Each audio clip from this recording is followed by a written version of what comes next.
ஓம் சக்தி, ஓம் ஆதிபரா சக்தி, ஓம் சக்தியே, மறுவூர் அரசியே, நல்லதே நினைப்போம், நல்லது மட்டுமே நினைப்போம். சக்தி வாக்கு பிள்ளைகளுக்கு இந்த ஆதி சக்தியின் ஆசீர்வாதம் என்றுமே முழுமையாக கிடைக்கும். என் அன்பு குழந்தையே, நீ எதற்காகவும் கவலை கொள்ளாதே. இன்னும் சற்று நேரம்தான். உன்னை கண்ணீர் சிந்த வைத்தவர்கள் உன் காலடியிலே வந்து மண்டியிட போகின்றார்கள். என் தங்கமே, அவர்களுக்கான தண்டனையை கொடுக்க நான் புறப்பட்டு விட்டேன். இனி உன் வாழ்க்கையில் எல்லாம் உனக்கு நல்லதாக மட்டுமே நடக்கப் போகின்றது. இதுவரை நீ கண்ணீர் சிந்திய நாட்கள் எல்லாம் மறைந்து இனி உன் வாழ்க்கையில் மகிழ்ச்சியும் சந்தோஷமும் நிறைந்து இருக்கப் போகின்றது. என் தங்கமே, உன் தாயானவள் இவை அனைத்தையும் செய்து முடிப்பேன் என்ற நம்பிக்கை என் மீது இருந்தால் மட்டும் நீ இதை கேள். என் அன்பு குழந்தையே, இன்று நீ மனமுடைந்து கண்ணீர் சிந்துகின்ற நிலைக்கு இருந்து கொண்டிருக்கிறாய். உன்னை இந்த நிலைக்கு ஆளாக்கியவர்களுக்கு தண்டனையை இந்த தாயானவள் கொடுப்பதற்காக சென்றிருந்தேன். எனக்கு முன்பாகவே இன்னொருவர் அவர்களுக்கு தண்டனையை கொடுத்து விட்டார். என் தங்கமே, அவர்கள் கொடுத்த தண்டனையை இவர்களால் இனி ஒரு நாளும் வாழ்க்கை முழுவதும் மீண்டு வர முடியாத அளவிற்கு கொடுமையானது. இவர்களால் இதை ஒரு நாளும் மறக்கவும் முடியாது. தான் செய்த தவறை நினைத்து நினைத்து எப்பொழுதுமே மனவேதனையில் இருந்து கொண்டே இருக்கின்ற அளவிற்கு அவர்களுக்கு சோதனைகள் வந்திருக்கின்றது. அப்படி என்ன சோதனைகள் இவர்கள் சந்தித்து இருப்பார்கள் என்றுதானே என் பிள்ளை நினைக்கிறாய்? என் தங்கமே, நிச்சயமாக அவர்கள் சந்தித்த சோதனை என்னவென்று உனக்கு சொல்கிறேன். அது மட்டும் அல்லாமல் உன்னை கண்ணீர் சிந்த வைத்தவர்கள் யார் என்றும் எதற்காக உன்னை கண்ணீர் சிந்த வைத்தார்கள் என்றும் உனக்கு நான் தெளிவாக சொல்லும் பொழுது நிச்சயமாக இந்த தாயானவள் இன்று உனக்கு கொண்டு வந்த செய்தி என்னவென்பதை நீ புரிந்து கொள்வாய். என் தங்கமே, பொதுவாகவே இங்கு சிலர் மனம் எப்படி தெரியுமா இருந்து கொண்டிருக்கிறது. நாம் ஒரு பெரிய பொறுப்பில் இருக்க வேண்டும் என்று ஆசைப்பட்டு அந்த பொறுப்பில் ஏற்கனவே இருந்து கொண்டிருப்பவரை எளிதாக தூக்கி வீச வேண்டும் என்றால் அவர்களினுடைய பழக்கத்தினோடு விளையாடி அவர்களை மற்றவர்கள் முன்னிலையில் கெட்டவர்களாக சித்தரித்து விடுவது. இதைதான் இவர்கள் கச்சிதமாக இப்பொழுது செய்து முடித்திருக்கிறார்கள். அதை செய்து முடித்ததோடு மட்டுமல்லாமல் அவர்களினுடைய எண்ணங்கள் எப்படிப்பட்டது தெரியுமா? மற்றவர்கள் முன்னிலையில் மேலும் மேலும் இவர்களை அவமானப்படுத்த வேண்டும். இந்த அவமானத்தை அவர்கள் வாழ்க்கை முழுவதும் மறக்க கூடாது. அது மட்டும் அல்லாமல் அவர்கள் வாழ்க்கையில் எத்தனை பிரச்சனைகள் வந்தாலும் அதோடு சேர்த்து இந்த பிரச்சனையையும் அவர்கள் அனுபவித்து வாழ்க்கையே வேண்டாம் என்று ஒதுங்கி ஓட வேண்டும் என்றுதான் அவர்களின் எண்ணம் இருக்கிறது. என் தங்கமே, இப்பேற்பட்ட எண்ணங்களை கொண்டவர்கள் ஒரு பொறுப்பை எடுத்து செய்யும் பொழுது தனக்கு கீழ் உள்ளவர்களை எப்படி நடத்துவார்கள் என்பதை தெய்வம் நிச்சயமாக புரிந்து கொள்ளும் அல்லவா?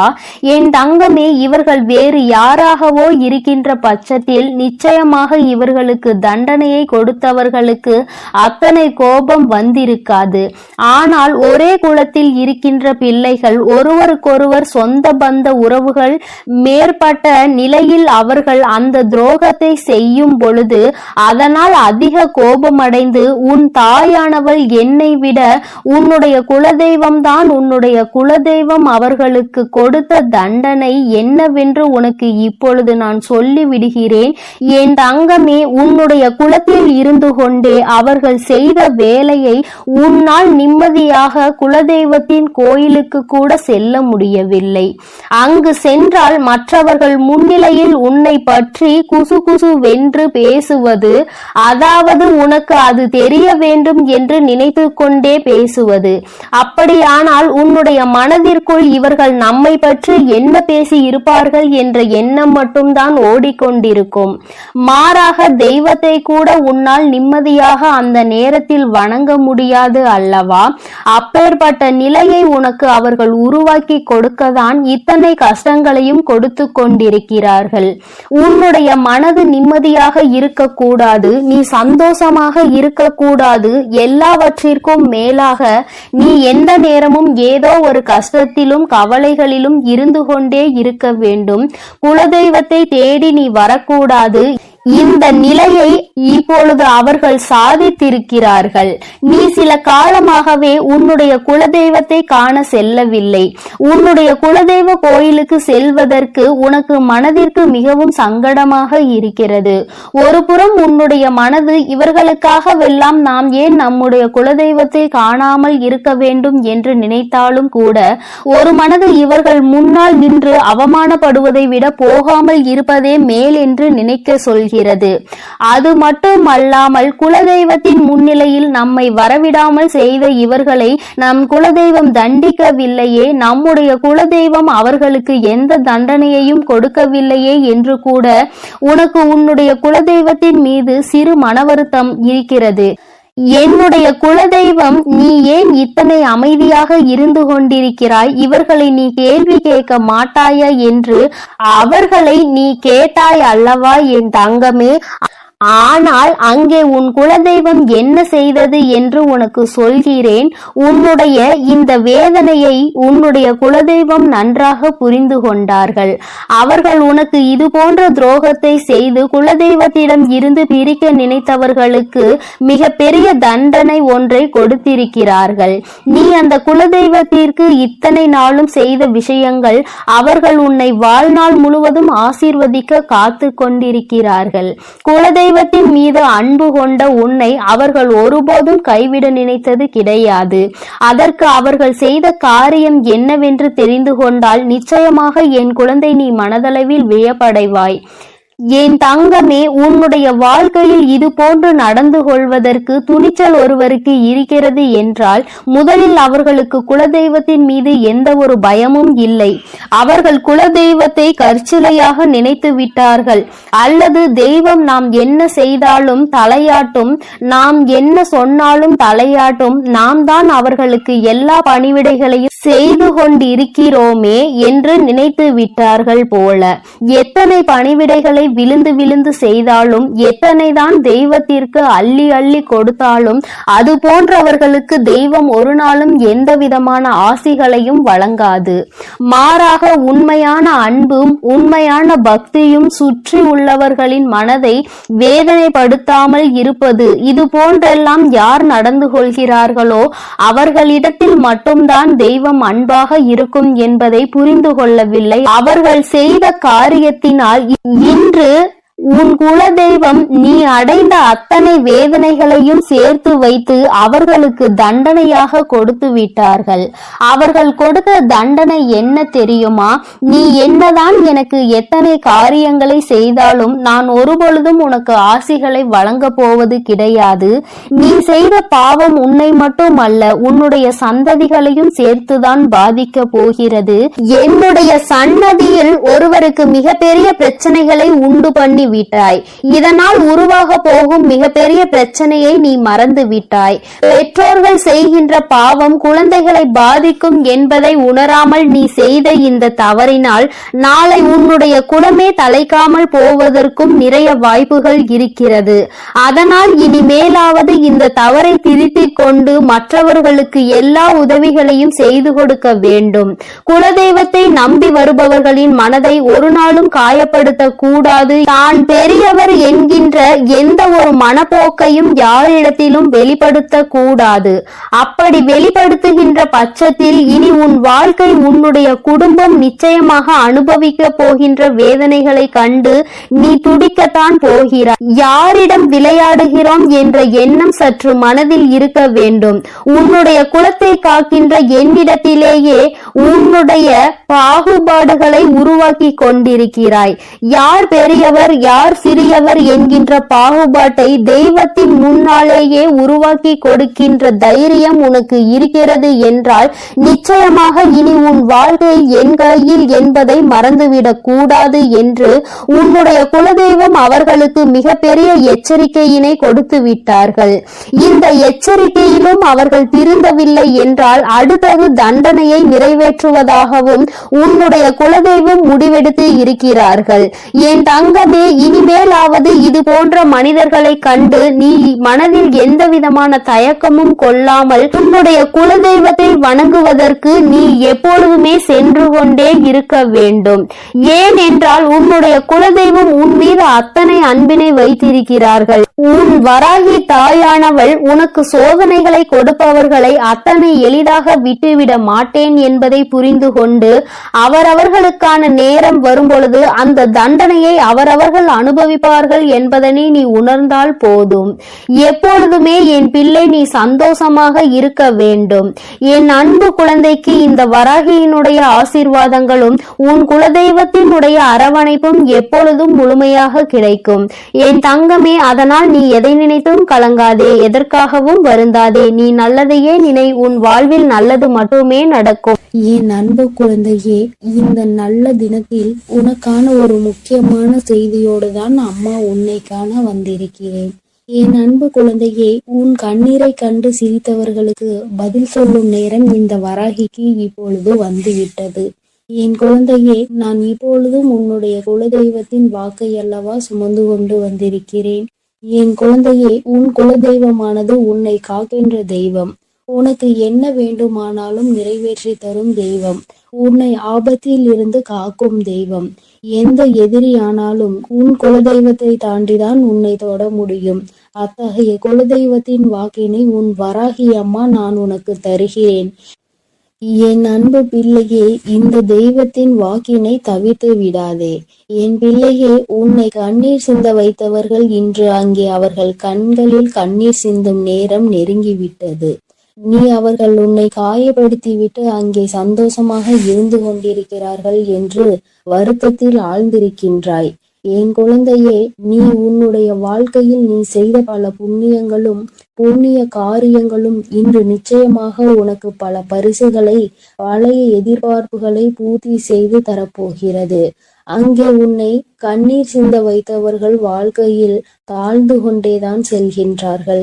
நீ எந்த தவறுமே செய்யாத சூழ்நிலையில் உன்னை அங்கே கண்ணீர் விட வைத்தவர்கள் மட்டும் தண்டனை அனுபவிக்காமல் போய்விடுவார்களா என்ன? என் தங்கமே, உன் குலதெய்வமானவள் அவர்களை நல்வழியில் திருத்தி கொண்டு வர முயற்சி செய்ய போகிறேன். அப்படியும் அவர்கள் திருந்தவில்லை என்றால் அதற்கான தண்டனையை அவர்கள் அனுபவிப்பார்கள். என் குழந்தையை அவர்கள் சீண்டி பார்த்து விட்டார்கள். இனிமேல் அதனை பார்த்துவிட்டு அவர்களுக்கு தண்டனை வழங்காமல் இருக்க மாட்டேன். உனக்கு கஷ்டங்கள் வருவது சில சமயங்களில் உன்னை சுற்றி இருப்பவர்கள் எப்படிப்பட்டவர்கள் என்பதை உனக்கு உணர்த்துவதற்காகத்தான். என் குழந்தை, நீ உன்னை சுற்றி இருப்பவர்கள் எல்லாம் கண்மூடித்தனமாக நல்லவர்கள் என்று நம்பிக்கொண்டிருக்கிறாய். உனக்கு கஷ்டம் என்ற ஒன்று வரும்போதுதான் தெரியும் யாரால் உனக்கு உதவி செய்கிறார்கள், யாரெல்லாம் ஒதுங்கி நின்று உன் கஷ்டத்தை பார்த்து சந்தோஷப்படுகிறார்கள் என்பது. நீ அப்போதுதான் உணர்ந்து கொள்வாய். அவர்கள் என்ன வேண்டுமானாலும் செய்துவிட்டு போகட்டும். எந்த அளவிற்கு உனக்கு அவர்கள் தீமை செய்கிறார்களோ அதற்கேற்ற பலனை அவர்கள் அனுபவிப்பார்கள். என் குழந்தை, நீ அவர்கள் எத்தனை தீமைகளை உனக்கு செய்தாலும் நீ பிறருக்கு நன்மைகளை மட்டும் செய்ய வேண்டும். அப்போதுதான் உன்னுடைய இதயமானது தூய்மையாக இருக்கும். தூய்மையான இதயத்தில்தான் உன் வராகி அம்மாவும் உன் குலதெய்வமும் குடியிருக்க முடியும். அதனை நீ உணர்ந்து உன் உள்ளத்தை எப்பொழுதும் தூய்மையாக வைத்திரு. அங்கேதான் உன் தாயான நான் ஓடோடி வந்து வாசம் செய்வேன். உன்னை கண்ணீர் சிந்த வைத்ததோடு மட்டுமல்லாமல் அங்கே ஒரு ஓரத்தில் ஒதுங்கி நின்று அதனை வேடிக்கை பார்த்து கொண்டிருந்தார்கள். அதனால் நிச்சயமாக என் குழந்தைக்கு இத்தகைய தீங்கினை வைத்தவர்களுக்கு தண்டனை கிடைக்கும். இந்த வராகியானவளை தவிர என் குழந்தைக்கு வேறு யாரும் இல்லை. என் குழந்தை என்னிடம் வந்து துன்பங்களை நீ துடைத்துவிடு தாயே என்று இரு கரங்களை கும்பிட்டு என்னிடம் வந்து வேண்டிய குழந்தை. அதனால் நிச்சயமாக உனக்கு தீங்கினை விளைத்தவர்களை இந்த அம்மா கரம் கொண்டு தண்டனை வழங்குவேன் என்று உனக்கு உறுதி வாக்களிக்கிறேன். இனி அவர்களுக்கான காலம் முடிய போகின்றது. உன்னுடைய காலம் ஆரம்பிக்க போகின்றது. அம்மாவை அம்மா, தாயே என்று அழைக்கும் போதெல்லாம் நினைத்துக்கொள், நீ வெற்றிக்கான அடுத்த படிகளில் ஒரு காலடிகளை எடுத்து வைக்க போகிறாய் என்பதை. நீ எதையும் கண்டும் காணாமல் உன் செயல்களில் மட்டும் கவனமாக இரு. உன்னை யார் அளவைத்தார்களோ, யார் உன்னை விழ வைக்க வேண்டும் என்று நினைத்தார்களோ, அவர்கள் முன்பாக நீ உயரத்தில் இருக்க வேண்டும் என்பதை மட்டும் உன் மனதில் நினைவு கொண்டு உன்னுடைய காரியங்களை நீ நன்றாக செய்து நல்ல பெயரை எடுக்க வேண்டும். அவர்கள் முன்னால் வாழ்ந்து காட்ட வேண்டும்.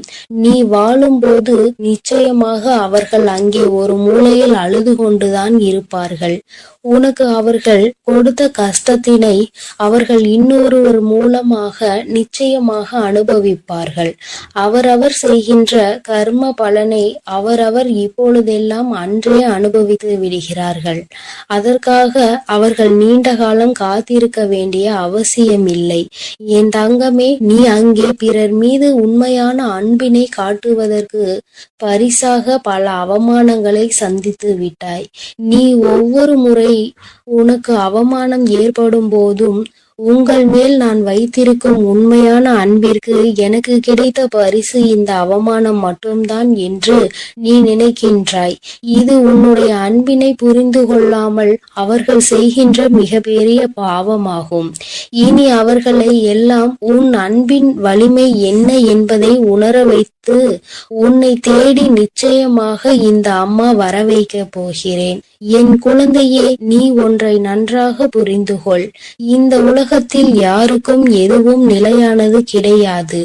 ஒவ்வொரு சோகமும் ஒவ்வொரு துன்பமும் வாழ்க்கையில் பலருக்கு பல பாடங்களை கற்றுத்தந்து கொண்டுதான் இருக்கிறது. அதனால் உனக்கு மட்டும்தான் துன்பம் வருகிறதே, மற்றவர்கள் நன்றாக இருக்கின்றார்கள் என்பதனை நீ ஒருபோதும் எண்ணிக்கொண்டு உன்னை நீயே வருத்தி கொள்ளாதே. உன்னை அவர்கள் ஏமாற்றினாலும், உன்னை அவர்கள் கண்ணீர் சிந்த வைத்தாலும், நீ ஒரு காலமும் அவர்களுக்கு அவர்கள் செய்ததை திருப்பி செய்து விடாதே. அது உன்னுடைய பாவத்தை தான் கூட்டி விடுமே தவிர அவர்களுக்கான தண்டனையாக இருக்காது. அதனால் என் தங்கமே, நீ தெரிந்தும் தெரியாமலும் இந்த ஒரு தவறை மட்டும் செய்து விடாதே. எப்பொழுதும் அவர்களை நான் தண்டிப்பேன் என்ற நம்பிக்கையோடு மட்டும் நீ இருந்தால் போதும். உன் குலத்தை காக்கும் தெய்வத்திற்கு உன்னை காப்பதற்கு எவ்வளவு நேரமாகிவிடும். அதனால் என் தங்கமே, நீ பொறுமையோடு இரு. அவர்களை எல்லாம் நான் பார்த்து கொள்கிறேன். உனக்கு துன்பம் வரும் நேரத்தில் நீ உன்னுடைய இஷ்ட தெய்வத்திற்கோ அல்லது உன்னுடைய குலதெய்வ விளக்கினை போட்டு உன் மனதில் இருப்பதையெல்லாம் நீ அவர்களிடம் சொல்லிவிடு. பிறகு என்ன நடத்த வேண்டுமோ அதை அவர்களே பார்த்து கொள்வார்கள். என் தங்கமே, உன் குலதெய்வம் எப்பொழுதும் உன்னை காப்பாற்றி கொண்டுதான் இருக்கிறது. அவர்கள் உன் வீட்டில் இருந்து நடப்பதையெல்லாம் உற்று நோக்கி கொண்டுதான் இருக்கிறார்கள். தகுந்த நேரம் வரும்பொழுது அதற்கான தண்டனையை அவர்கள் தாமதிக்காமல் வழங்கி விடுவார்கள். இந்த சுயநலமான உலகத்தில் உன்னை இப்படி தனியாக தவிக்க விட்டு விட்டார்களே என்று அவர்கள் உன்னை நினைத்து வருந்து கொண்டிருக்கிறார்கள். என் தங்கமே, அதனால் நீ தைரியத்தோடு இரு. உனக்கான வேலைகளை அவர்கள் சிறப்பாக அங்கே செய்து கொண்டிருக்கிறார்கள். உனக்கான நன்மை நிச்சயம் உன் வீடு தேடி வரும். இனி வரும் காலங்களில் எல்லாம் உனக்கான வெற்றியை மட்டுமே நீ அடைய போகிறாய். அதற்கு நீ முழு முயற்சியுடனும் உண்மையான மனதுடனும் உனது செயல்களை மட்டும் நீ செய்து கொண்டே இருந்தால் போதும் தங்கமே. நிச்சயமாக உனக்கு அதில் வெற்றியை அள்ளித்தர நாங்கள் காத்து கொண்டிருக்கிறோம். என் தங்கமே, உன்னுடைய வாழ்க்கையையும் உன்னையும் வழிநடத்தி செல்ல வேண்டியது உன்னுடைய துன்பங்களையும் சோகங்களையும் துயரங்களையும் கவலைகளையும் அழித்து உனக்கு அதை மன மகிழ்ச்சியான வாழ்க்கையாக மாற்றி தர வேண்டியதும் என்னுடைய மற்றும் உன்னுடைய குலதெய்வத்தின் கடமையாக இருக்கிறது. அதனால் அதையெல்லாம் நாங்கள் பார்த்து கொள்கிறோம். நீ எதற்காகவும் கலங்காமல் மன தைரியத்தோடும் மன பலத்தோடும் எங்களை நீ பூஜை செய்து கொண்டே இரு தங்கமே. உனக்கான எல்லாவற்றையும் உன் கரங்களில் கொண்டு வந்து நாங்களே கொடுத்து விடுகிறோம். என் தங்கமே, நல்ல எண்ணங்களை மட்டும் எப்பொழுதும் உன் மனதிற்குள் வைத்துக்கொள். அதுதான் உனக்கு நல்லதை நடத்தி கொடுக்கும். ஏனென்றால் எண்ணம் போல்தான் வாழ்க்கை அமையும். அதனால் உன்னுடைய எண்ணங்களை எப்பொழுதும் தூய்மையாக நீ வைத்துக் கொள்ள வேண்டும். என் தங்க பிள்ளையே, உனக்கு துரோகத்தை செய்தவர்களை நினைத்து நீ மனம் வருந்தி கொண்டிருக்கின்றாய் அல்லவா? என் தங்கமே, உன்னுடைய வாழ்க்கையில் உனக்கு துரோகங்களை செய்தவர்களை பற்றி நீ சொல்லும் பொழுதெல்லாம் உன் அம்மா எனக்கே இங்கு கண்களில் கண்ணீர் ததும்பியது. என்றால் அவர்கள் எப்படிப்பட்ட துரோகத்தை உனக்கு செய்திருக்கிறார்கள் என்பதை என்னால் புரிந்து கொள்ள முடிகிறது. என் தங்கமே, துரோகத்தை செய்ததோடு மட்டும் அல்லாமல் இன்னமும் அவர்கள் உன்னை பற்றி மற்றவர்களிடத்தில் பேசிக்கொண்டுதான் இருக்கிறார்கள். நீதான் எந்த பிரச்சனையும் வேண்டாம் என்று ஒதுங்கி நின்று கொண்டிருக்கின்றாயே தவிர அவர்கள் இன்னமும் ஒருவரிடத்தில் உன்னை பற்றிய வதந்திகளை பரப்பி கொண்டுதான் இருக்கின்றார்கள் என்பதுதான் நீ அறிந்திராத உண்மை. நீ என்ன நினைக்கின்றாய் தெரியுமா?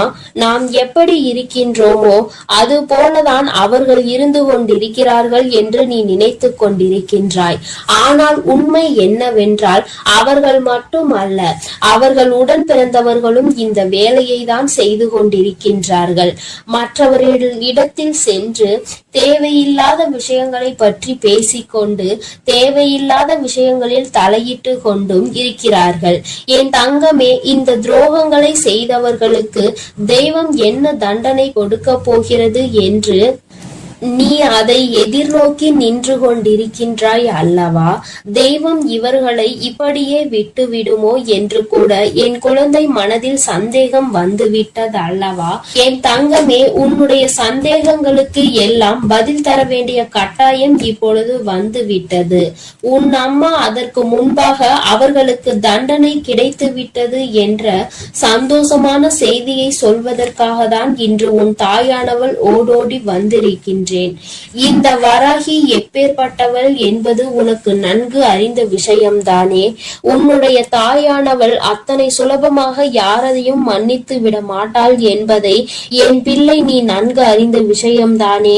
என் தங்கமே, உன்னுடைய வாழ்க்கையில் இத்தனை துரோகங்களையும் செய்துவிட்டு ஒன்றும் தெரியாதது போல இருந்து விட்டால் உன்னுடைய தாயானவள் நான் விட்டு விடுவேனா என்ன? ஆனால் அதற்கு முன்பாக உன் மீது என்னை விட அதிக அக்கறை கொண்ட உன்னுடைய குலதெய்வம் இதையெல்லாம் பார்த்து கொண்டு அப்படியே இருந்து விடுவார்களா என்ன? என் தங்கமே, உன்னுடைய குலதெய்வம் இன்று அவர்களுக்கான தண்டனையை வழங்கி இருக்கிறார்கள்.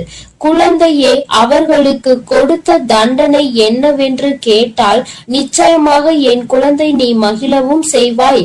அதே நேரத்தில் உன்னுடைய நல்ல மனதிற்கு நீ வருத்தப்படவும் செய்வாய். ஏனென்றால் என் குழந்தையே, தனக்கு துரோகத்தையே செய்தவர்களுக்கு கூட நல்லதை மட்டுமே செய்ய வேண்டும் என்று நினைக்கின்ற எண்ணம் கொண்ட குழந்தை அல்லவா நீ?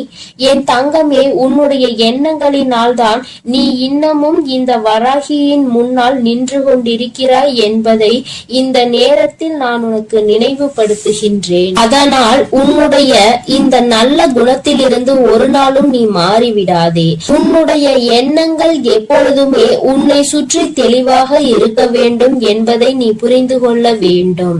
என் தங்கமே, ஒவ்வொரு நாளும் உன்னுடைய வாழ்க்கையில் நீ பட்ட அத்தனை அவமானங்களையும் உனக்கு தேடி கொடுத்தவர்களை இந்த தாயானவள் ஒரு கை பார்த்துவிட என்று புறப்பட்ட பொழுதுதான் நான் அங்கு நடந்த அனைத்தையும் தெரிந்து கொண்டேன். நான் தெரிந்து கொண்ட விஷயம் என்ன தெரியுமா? உன்னுடைய குலதெய்வம் அவர்களை சந்திக்க சென்றிருக்கிறார்கள் என்பதுதான். அவர்களினுடைய குடும்பத்தின் நிலையையும் நான் அப்பொழுதுதான் புரிந்து கொண்டேன். எல்லோருமே ஏதோ ஒரு வாழ்க்கையை வாழ்ந்து கொண்டிருக்கின்றார்களே தவிர யாருக்குமே மனதில் நிம்மதி இல்லை. அதற்கு காரணம் என்னவென்று நானும் ஆராய்ந்து பார்த்தேன். நாம் அல்லவா அவர்களுக்கு தண்டனையை கொடுக்க வேண்டும் என்று புறப்பட்டு வந்தோம். இங்கே வந்து பார்த்தால் அவர்கள் ஏற்கனவே தண்டனையை பெற்று வாழ்க்கையில் நல்ல நிலையில் இல்லாமல் வேதனைப்பட்டு கொண்டிருக்கிறார்களே என்று எனக்கு தோன்றியது. உடனே இது யாரால் கொடுக்கப்பட்டது, எதனால் நடந்தது என்று நான் தெரிய முயற்சி செய்யும் பொழுதுதான் உன்னுடைய குலதெய்வத்தினை நான் எதிரில் கண்டேன். அவர்கள் என்னிடம் சொன்ன அந்த விஷயங்களை தான் நான் இப்பொழுது உன்னிடம் சொல்லிக் கொண்டு இருக்கின்றேன். என் தங்கமே, இப்பொழுது அவர்கள் சொன்ன விஷயத்தை நான் உனக்கு சொல்கிறேன், கவனமாக கேள். அவர்கள் மனவேதனை அடைந்து இதனை என்னிடத்தில் பகிர்ந்து கொண்டார்கள். என்னிடத்தில் அவர்கள் சொன்ன விஷயத்தை நான் உன்னிடத்தில் அப்படியே சொல்லி விடுகின்றேன். இந்த வராகி ஒரு நாளும் தேவையில்லாத எந்த விஷயங்களையும் உன்னிடத்தில் சொல்ல மாட்டாள் என்று நம்பினால் மட்டும் என் பிள்ளையே, நீ இதனை முழுமையாக கேட்க வேண்டும். அப்பொழுதுதான் இந்த வார்த்தைகளினுடைய அர்த்தங்களும் உணர்வுகளும் உன்னை வந்து சேரும் என்பதை நீ மறந்து விடாதே. என் தங்கமே, உன் குலதெய்வம் என்னிடத்தில் சொன்ன வார்த்தைகள் என்ன தெரியுமா? அவர்கள் உனக்கு ஏற்பட்ட துரோகங்களை கண்டு கொண்டிருந்தார்களாம். எந்த எல்லைக்கு தான் இவர்கள் செல்வார்கள் என்று அவர்களும் எதிர்பார்த்து நின்று கொண்டிருந்த நேரத்தில் தான் இவர்களின் ஆட்டம் ஒரு எல்லையை மீறி சென்று கொண்டிருந்தது. அவர்கள் மனம் வேதனை அடைந்து விட்டார்கள். மனவேதனையின் உச்சம் அவர்களை தண்டித்து விட வேண்டும் என்கின்ற அளவிற்கு கோபம் வந்து விட்டது. ஒருவராக இருந்தால் பரவாயில்லை, ஒட்டுமொத்த குடும்பத்தோடு சேர்ந்து ஒரே ஒருவருக்கு துரோகத்தை செய்து அவரை பழிவாங்க வேண்டும் என்று நினைப்பது எத்தனை பெரிய தவறு. அது அவர்களினுடைய பிள்ளை. என்னுடைய பிள்ளை வாழ்க்கையில் ஒரு நாளும் யாருக்கும் எந்த துரோகத்தையும் செய்ய நினைக்காத பிள்ளை தன்னிடத்தில் வேண்டும் என்று யாரேனும் கையேந்தி விட்டால் தனக்கு இல்லை என்றாலும் கூட எடுத்து கொடுத்து விட்டு செல்லக்கூடிய பிள்ளை. அப்பேற்பட்ட ஒரு பிள்ளைக்கு இவர்கள் காலம் காலமாக ஓடி ஓடி செய்து கொண்டிருக்கின்ற துரோகங்களை கண்டு இந்த அம்மாவின் மனம் பதைத்து விட்டது என்று உன்னுடைய குலதெய்வம் என்னிடத்தில் சொன்னார்கள். உன்னுடைய துரோகிகளினுடைய மனதில் அந்த எண்ணங்கள் அடங்குவதாக தெரியவில்லை. அதனால் உடனடியாக இவர்களுக்கு தண்டனையை கொடுத்துவிட வேண்டும் என்று முடிவு செய்து அவர்கள் கொடுத்த தண்டனை என்ன தெரியுமா? அவர்களின் மீது இருந்த உன்னுடைய குலதெய்வத்தின் பார்வை திரும்பி விட்டது. இனிமேல் அவர்களின் மீது உன்னுடைய குலதெய்வத்தின் பார்வை ஒருபோதும் செல்லாது. அவர்கள் எப்பொழுதுமே இனி அவர்களினுடைய வேண்டுதலையும் செவி கொடுத்து கேட்க மாட்டார்கள். அவர்கள் குடும்பத்தில் எந்த ஒரு விஷயங்களுக்கும் இவர்கள் சென்று நிற்கவும் மாட்டார்கள். அவர்களுக்கு இவர்கள் ஒரு நாளும் எந்த விதமான ஆசைகளையும் எந்த விதமான வேண்டுதல்களையும் நிறைவேற்றி தர மாட்டார்கள். என் தங்கமே, இவர்கள் எந்த விதமான ஆசீர்வாதங்களையும் அவர்களுக்கு வழங்கவும் மாட்டார்கள். இப்பேற்பட்ட ஒரு தண்டனையை அவர்கள் கொடுத்திருக்கிறார்கள். அதாவது அவர்களுக்கு தெரியாத ஒரு விஷயம். கோவிலுக்கு வருவார்கள், தெய்வத்தை வணங்குவார்கள், செல்வார்கள். ஆனால் தெய்வத்தினுடைய அருளும் அன்பும் அவர்களுக்கு கிடைக்கவில்லை என்பதை அவர்கள் ஒரு நாளும் உணரப் போவதில்லை. வெறும் வார்த்தையாக மட்டும்தான் தெய்வத்தை வணங்கி கொண்டிருக்கிறார்கள். உன் குலதெய்வத்தினுடைய அன்பினை இனி ஒரு நாளும் அவர்கள் பெற்றுவிட முடியாது. எந்த ஒரு சூழ்நிலையிலும் ஒரு குலத்தினை காக்கின்ற தெய்வத்தின் முன்னால் சண்டையிடக் கூடாது என்று தெரியாத இந்த பிள்ளைகள் வாழ்க்கையில் இனி நான் எந்த விஷயத்தையும் செய்து கொடுக்க போவது கிடையாது என்று உன்னுடைய குலதெய்வம் மனவேதனைப்பட்டார்கள். இப்படிப்பட்ட தண்டனையை அவர்களுக்கு கொடுத்து விட்ட பிறகு இனிமேலும் இவர்கள் வாழ்க்கையில் அனுபவிப்பதற்கு என்று வேறு எதுவும் இல்லை. என் தங்கமே, அதனால் உன்னுடைய குலதெய்வம் கொடுத்த தண்டனையை அதிகம் என்பதை நீ புரிந்து கொண்டு உன் அம்மா நான் திரும்பி வந்து விட்டேன். என் தங்கமே, அவர்கள் வாழ்க்கையில் ஒவ்வொரு விதமான கஷ்டங்களையும் அனுபவிக்கிறார்கள். ஒவ்வொரு விதமான சூழ்நிலைகளும் அவர்களை காயப்படுத்தி கஷ்டப்படுத்தி கொண்டுதான் இருக்கிறது. ஆனால் அவர்கள் எதையுமே வெளியில் சொல்வதில்லை. அப்படியே மறைத்து வைத்து வெளியில் சொன்னால் எங்கே நாம் செய்த தவறினால் நமக்கு கடவுள் கொடுத்த தண்டனை என்று சொல்லி விடுவார்களோ என்று நினைத்து சொல்லாமல் இருக்கிறார்கள். மாறாக அவர்கள் ஏன் என்றால் மற்றவர்களை பார்த்து இதே வார்த்தையை சொல்லி இருக்கிறார்கள் அல்லவா? ஒருவருக்கு ஏதேனும் பிரச்சனைகள் வந்து விட்டால் தெய்வம் தண்டனை கொடுத்து விட்டது என்கின்ற வார்த்தையை எளிதாக பிரயோகித்தார்கள். இன்று அதே வார்த்தை நம் பக்கம் திரும்பும் என்ற பயம் அவர்களுக்கு இருக்கிறது. என் பிள்ளையே, ஒரு விஷயத்தை தெளிவாக புரிந்து கொள்ள வேண்டும். தெய்வம் ஒரு நாளும் தன்னுடைய குழந்தைகளை தண்டிக்காது. அவர்களுக்கு திருந்துவதற்கான வாய்ப்புகளை தான் கொடுப்பார்கள்.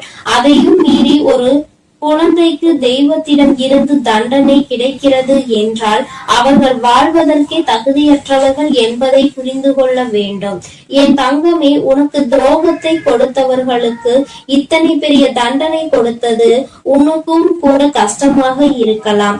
ஆனால் இனி எதுவுமே செய்ய முடியாது. வாய்ப்புகள் கொடுக்கப்பட்டதை பயன்படுத்தாமல் அதை அப்படியே விட்டு விட்டார்கள். இனிமேல் அவர்கள் வாழ்க்கைக்கான பொறுப்பினை அவர்கள்தான் ஏற்றுக்கொள்ள வேண்டும். இனி எதற்குமே தெய்வம் அவர்கள் பக்கம் நின்று அவர்களுக்காக ஒரு நாளும் எந்த ஒரு விஷயத்திற்காகவும் அவர்கள் வாதாட மாட்டார்கள். என் குழந்தையே, நீ மன நிறைவோடு உன்னுடைய குலதெய்வத்தை நீ தைரியமாக வணங்கு. யாரும் உன்னை எதிர்த்து எந்த கேள்வியும் கேட்க முடியாது என்பதை புரிந்து கொள். என் தங்கமே, இன்று இருக்கின்ற சூழ்நிலையில் எப்பொழுதும் உன்னுடைய குலதெய்வம் உன்னோடு நின்று உனக்கு உறுதுணையாக நிற்பார்கள் என்பதை மட்டும் மனதில் வைத்துக் கொண்டு என் பிள்ளை, நீ சந்தோஷமாக உன் வாழ்க்கையை வாழ தொடங்கு. என் அன்பு பிள்ளைக்கு இந்த வராகியினுடைய ஆசீர்வாதங்களும் உன் குலதெய்வத்தினுடைய அன்பும் அருளும் எப்பொழுதும் முழுமையாக கிடைத்து கொண்டே இருக்கும். என் தங்கமே, அதனால் நீ எதற்காகவும் கலங்காதே, எதை நினைத்தும் வருந்தாதே. நீ நல்லதையே நினைத்தால் உன் வாழ்வில் என் அன்பு குழந்தைக்கு இந்த ஆதிபரா சக்தியின் அன்பும் ஆசீர்வாதமும் முழுவதுமாக கிடைக்கும். ஓம் சக்தி, ஓம் ஆதிபரா சக்தி.